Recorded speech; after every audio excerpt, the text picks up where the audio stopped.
organizaciji Kariernega centra Univerze na Primorskem. Tokrat v našem studiu gostimo izredno profesorico, doktorico Andrejo Kutner. Lepo pozdravljeni in dobrodošli pri nas. Hvala. Torej, skozi pogovor o kariernih zgodbah nekako spoznamo življenjsko, tudi poslovno pot našega sogovornika. In če se vrneva v preteklost, torej vaše otroštvo, kakšne spomine imate? V mojem zgodnem otroštvu v bistvu so spomini na igranje z lesenimi kockami, in sicer sem bila ena tistih, ki ni imela barbike, ki so bile zelo popularne v tistem času, ki je imela v bistvu naravo in pa dejansko mizarsko delavnico, kjer sem z veseljem poprijela za različne vrste lesa in pa lepilo in barvo in z njimi ustvarjala. Torej, ta ljubezen do lesa je že od malega prisotna pri vas, o čem bomo tudi kasneje govorili. Naj omenim tudi to, da imate tudi sestro dvojčico. Kakšno je bilo odraščanje oziroma vajin odnos v otroštvu? Vedno so bile zelo povezani, seveda so se tudi sprli, vendar ko je bilo potrebno stopiti skupaj nasproti tretji sestri, so vedno držali skupaj in še danes so zelo povezani. Tako da veliko časa so preživeli skupaj, tudi do 7. razreda osnovne šole sva v bistvu imela enaka oblačila in mogoče kot prigoda naju je enkrat mama peljala v šolo in sva pred šolo ugotovile, da nimava enakih čevljev, pa naj morala peljati nazaj domov, da smo se oblekle, da smo bile popolnoma enaki. Tako da potem v 7. razredu, da smo nekako začele se razlikovati in tudi od takrat naprej ima Klavdija dolge lase, jaz pa kratke. V osnovni šoli predvidevam, da ste bila zgledna učenka. Kaj pa srednja šola, kje ste obiskovali? Obiskovala sem gimnazijo Želimlje, nikoli nisem bila bleščeča učenka ali dijakinja, vendar vedno zelo posvečala svoje aktivnosti tistemu, kar me je veselilo. Kar me ni veselilo, recimo v srednji šoli, so bili jeziki, angleščina, nemščina in latinščina. Matematika, fizika so bile pa vsebine, s katerimi sem se z veseljem ukvarjala. Ste imeli še kakšne druge aktivnosti? Ena izmed aktivnosti, ki so se začele v osnovni šoli, je v bistvu šah. Sem šahirala večji del osnovne šole in potem tudi srednje šole do zadnjega letnika, tako da to je ena izmed edinih stvari, ki jih nekako obžalujem, da sem potem pustila v preteklosti. Danes se še pomerite s kom v šahu? Vsake toliko časa, vendar ne ravno pogosto. Leta v srednji šoli hitro minejo, nato nastopi morda eno izmed pomembnejših obdobij v življenju, predvsem odločitev, kako nadaljevati. Ali se zaposlimo, nekateri se zaposlijo po srednji šoli, drugi nadaljujejo študijem, vi ste se odločili za slednje. In sicer, kje ste študirali? Študirala sem na Biotehniški fakulteti Univerze v Ljubljani, in sicer na oddelku za lesarstvo, kamor sem se vpisala zelo, iskreno povem, zato, da se razideva sestro, ker sva bile skupaj tudi v srednji šoli. In sem malo kar se odločila, da morda bo pa eno leto, ki bo šlo v smeti in bom šla potem kasneje nekako drugo fakulteto, vendar to prvo leto me je že popolnoma prevzelo lesarstvo. In tako da takrat sem v bistvu zgodaj ugotovila, da sem se prav odločila v bistvu čez noč mečkam kar na riziko. Danes, če bi se odločili, bi izbrali isto smer? Bi ponovno bi izbrala enako. Kaj pa je morda druga ljubezen, kaj bi še študirali? V tistem času je bila to brez dvoma matematika, tako da kaj bi bilo to danes, ne vem, ker v bistvu je lesarstvo tisto, kar mislim, da je kar prava izbira, tako da ne vem, če bi kdo karkoli drugega lahko tekmovalo. Po dodiplomskem študiju ste se na to takoj zaposlili ali ste nadaljevali z doktorskim študijem? V bistvu, ko sem bila študentka dodiplomskega po današnjem bolonjskem procesu, sem potem se odločila, da grem na doktorski študij. Kar takoj, v bistvu tudi v tistem času je bilo možno 4 leta delati študijo in potem 1 leto si vzeti za diplomo. Tistega dodatnega leta nisem izbrala, ampak sem v bistvu kar od 4. letnika že naredila tudi diplomsko raziskovalno delo in na to takoj v bistvu se vpisala na podiplomski študij. V tistem času je bilo še vedno možnost znanstvenega magisterija ali pa enovitega doktorskega študija, tako da po drugem letniku podiplomskega študija sem potem se odločila za enovit doktorski študij, kar je pač takrat ta sistem omogočal. Torej ste bila zelo zagrizena študentka, lahko rečemo, ste izkusili tisto plat študentskega življenja, zabave, druženja? Ja, seveda tudi to. Že kot študentka sem bila zelo aktivna v združenju študentov lesarstva, tako da smo predvsem veliko hodili po svetu, se združili z drugimi evropskimi študenti lesarstva in pa odkrivali tudi tiste aktivnosti, ki se dogajajo v študentskem življenju izven meja Slovenije. Veliko raziskovalcev, tudi znanstvenikom pot popelje v tujino, tudi vas je v Združene države Amerike, če se ne motim. Drži, ja. Sem v času podiplomskega študija, kot doktorska študentka, sem šla v Oregon, na Oregon State University, bilo leta 2006 in še danes imam zelo tesne povezave z Oregon State University.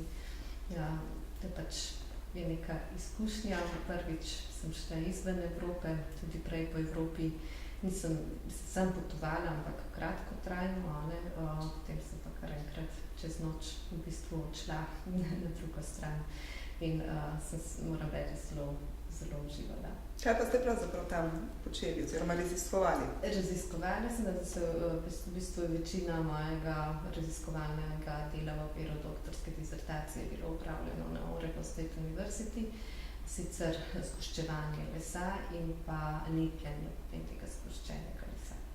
Kako pa sicer življenje tam čez lužo, če ga primerjate s tem tukaj v Sloveniji?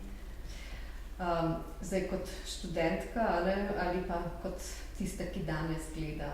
Zdaj, če gledamo z današnjega vidika, bi rekla, da je priložnosti za kariero, jih je ogromno v Združenih državah, medtem ko mogoče kakovost življenja, če gledamo izven okvirov evrov ali pa dolarjev, je brez dvoma mnogo boljša pri nas. Pa ste obdržali tudi kakšne stike s študenti oziroma sodelavci tam? V bistvu kar študentje, ki smo bili takrat tam istočasno, je predvsem bilo kar nekaj evropskih študentov. Prvič sem v bistvu dobila občutek, da sem Evropejka, ker pač v Sloveniji nisem imela nikoli tega občutka, tam takoj smo se našli skupaj, tako da smo bili Evropejci posebneži, pa nekaj Skandinavcev smo imeli tudi v skupini, in smo vedno se hecali, smo Evropejci pa Skandinavci, ker so vedno nekoliko drugačni, vendar še danes z vsemi temi študenti sem v bistvu v kontaktu.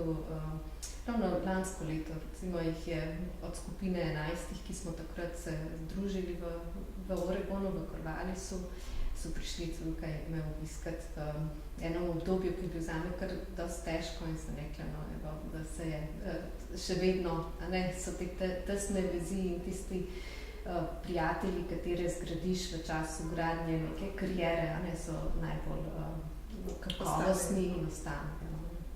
Kdaj pa vas je pot pripeljala na Univerzo na Primorskem?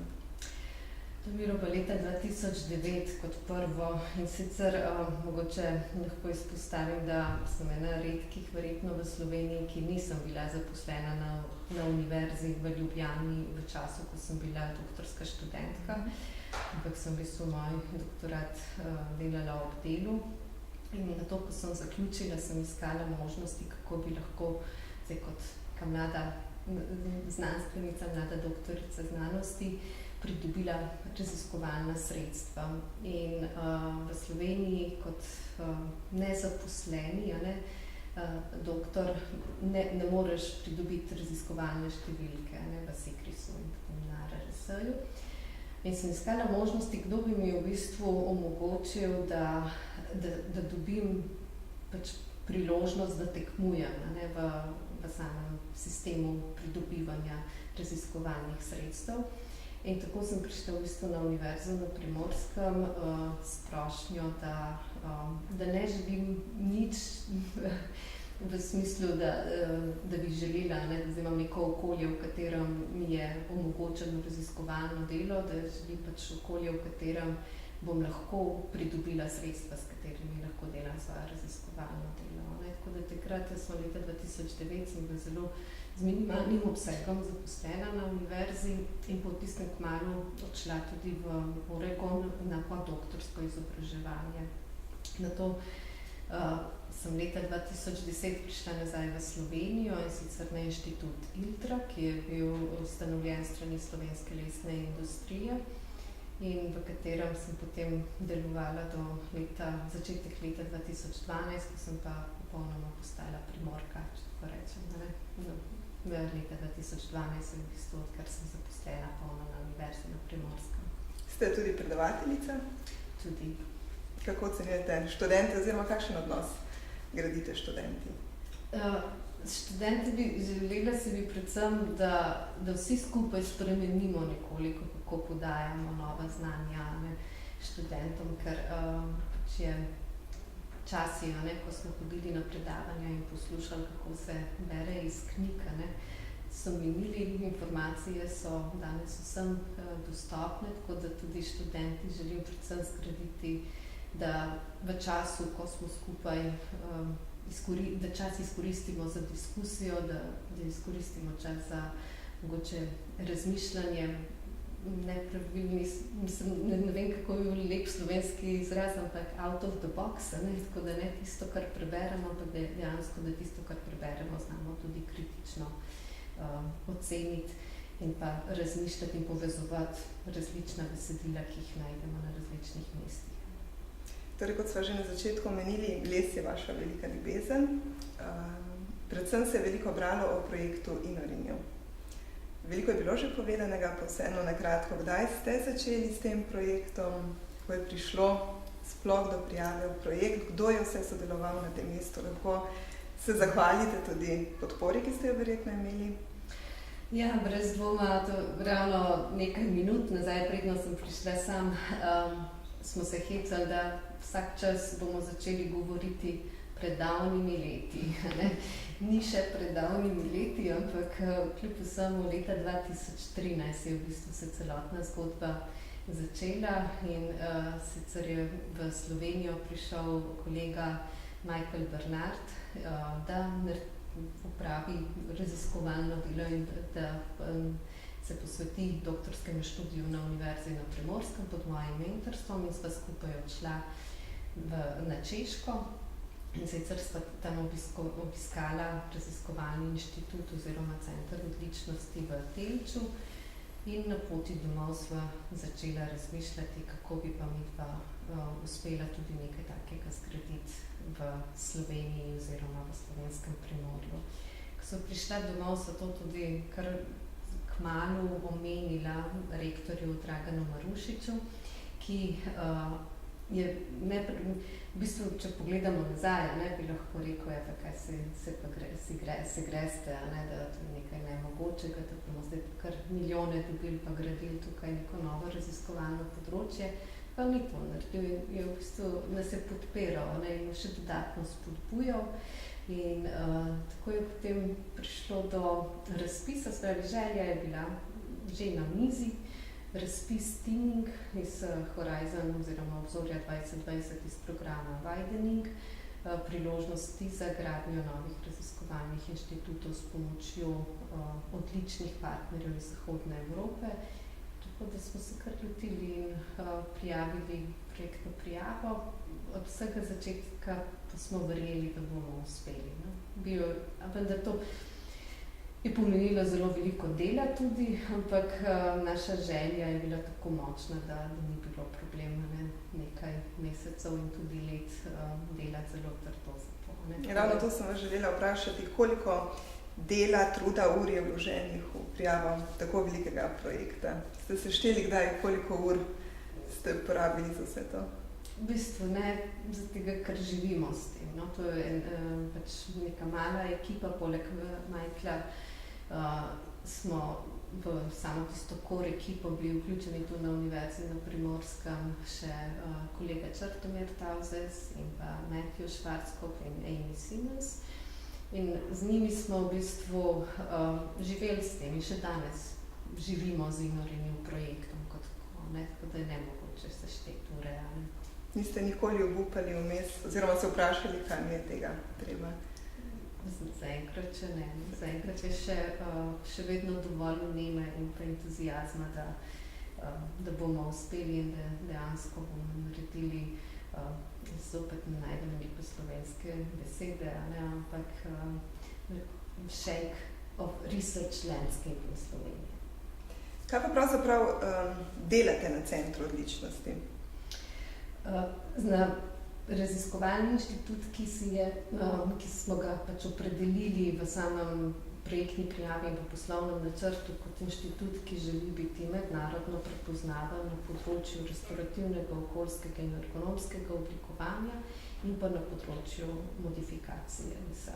In to odličnost dosegamo z raziskovalnim delom na področju trajnostnega grajenega okolja, na področju obnovljivih materialov, na področju informacijskih tehnologij in pa področju poslovnih procesov.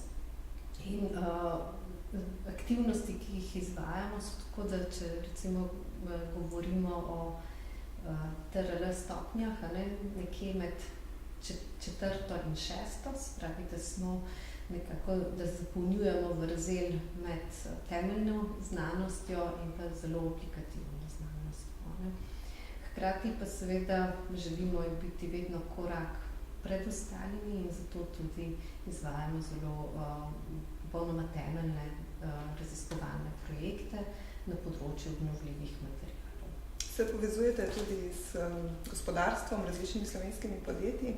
Tudi in sicer smo to že v času priprave poslovnega načrta ustvarili tako imenovani živi laboratorij, v katerem danes združujemo 130 deležnikov iz 27 držav in kar polovica teh je v bistvu slovenskih podjetij.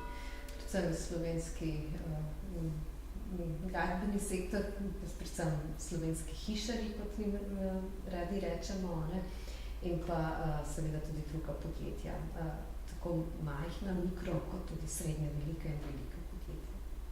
Z njimi delamo na različne načine.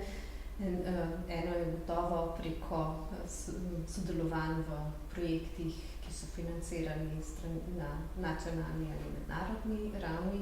Imamo pa tudi kar nekaj primerov sodelovanja, neposrednega sodelovanja in financiranja raziskovalnega dela strani gospodarstva, predvsem tujih podjetij. 7. marca, če se ne motim, organizirate mednarodno konferenco. O čem bo tekla beseda tam? Ključna vsebina je, kako ustvariti zdravo bivalno okolje in sicer zdravo lesa. Tako da področja, ki bodo imela svoje mesto na konferenci, segajo tako od dizajna, arhitekture, kot do materialov, kot do informacijskih tehnologij, ki jih uporabljamo v grajenem okolju z namenom v bistvu kreiranja okolja, predvsem za starostnike, da jim je lažje živeti dalj časa samostojno in zdravo. Pa se v Sloveniji povečuje trend lesenih bivalnih enot? Se, in sicer je že kar nekaj let zaznati ta trend, in sicer je pred 30 leti prvi objekti, ki so bili narejeni, so mogoče naredili večkrat negativne reklame, ki se pa je brez dvoma danes popravilo in mislim, da se tudi Slovenija zelo dobro zaveda kot družba, kakovosti bivanja, ki jo lesena gradnja. Na kaj pa ste najbolj ponosni v vaši karieri? Ravno na ta projekt Inorenew? To brez dvoma sem zelo ponosna nanj, vendar je to nekaj, kar je del ekipe, del tima, ne samo od teh 5 oseb, ki sem jih prej naštela, ampak tudi vse podpore, ki smo jo prejeli na Univerzi na Primorskem, predvsem strani vodstva univerze in rektorja, kot tudi naš kolegi iz Fraunhofer inštituta iz Nemčije, predvsem direktor Bohumil Kasal. Tisto, kar sem pa nekako najbolj ponosna, da sem uspela narediti, je pa sega precej let nazaj. In sicer je bilo to po drugem letniku mojega podiplomskega študija, ko mi je bilo rečeno, da ker sem študentov delu, da naj se odločim za znanstveni magisterij in na to v koraku grem naprej na doktorski študij, da sem verjela vase, da zmorem in sem v bistvu šla v zamenjavo mentorja. Tako da tu na tem mestu se moram zahvaliti brez dvoma doktorskemu mentorju, dr. Milanu Šernjaku, ki me je takrat sprejel in tako da sem nadaljevala potem svojo pot. Tudi velika podpora, ki sem jo prejela strani mentorja v Združenih državah Amerike, Frederika Hamke, ki me je v bistvu spodbujal in vlil dodatno samozavest, da sem uspela priti do konca. In to uspešno. Tudi vi izdelujete, morda v prostem času, predvidevam, da ga ni veliko, kakšne lesene izdelke. Ste že kaj sama ustvarila, kar krasi vaše stanovanje? Ja, v bistvu, ko sem zaključila dodiplomski študij, se je bilo potrebno odločiti, kako bom pa v bistvu poskrbela za to, da bo krožnik poln, ne? In tako da sem se podala na samostojno podjetniško pot, sicer je bilo to leta 2005, od katerega in še danes imam pač podjetje, ki se ukvarja za izdelavo pohištva po meri. Tako da kar nekaj stvari, ki sem jih naredila sama. Ja. Kaj pa sicer, kakšni ste v privat življenju oziroma s čim si najbolj po domače rečeno polnite baterije? Vsak se kdaj izprazni in se napolni na različne načine. Rada sem v naravi, rada grem na sprehode s psom, tudi rada kolesarim, ker se včasih zelo težko najde čas, ki ga je potrebno imeti nekoliko več, ampak tista res sprostitev je v bistvu v naravi, neka aktivna sprostitev v naravi. Kakšni so načrti, želje, vizije za prihodnost?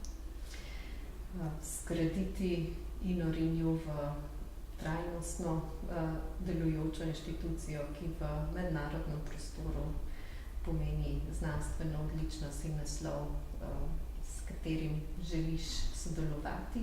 Mislim, da smo že na zelo dobri poti, vendar kljub vsemu nismo še zaključili z delom. Sama bi si pa želela, da vsaj enemu, če ne večjim študentom, doktorskim študentom omogočim okolje, v katerem bojo prišli lahko do rezultatov, ki se na prvi pogled zdijo nemogoči, kot je meni to omogočil rektor Dragan Marušič in pa ostali, ki sem jih omenjala na moji raziskovanju. Mi vam želimo čim več uspehov in sreče na tej poti uresničevanja ciljev. Hvala, da ste bila naša gostja in z veseljem bomo še kdaj poklepetali, ko bo kaj novega na področju Centra odličnosti. Hvala tudi vsem, ki nas spremljate in lepo zdrav do naslednjič.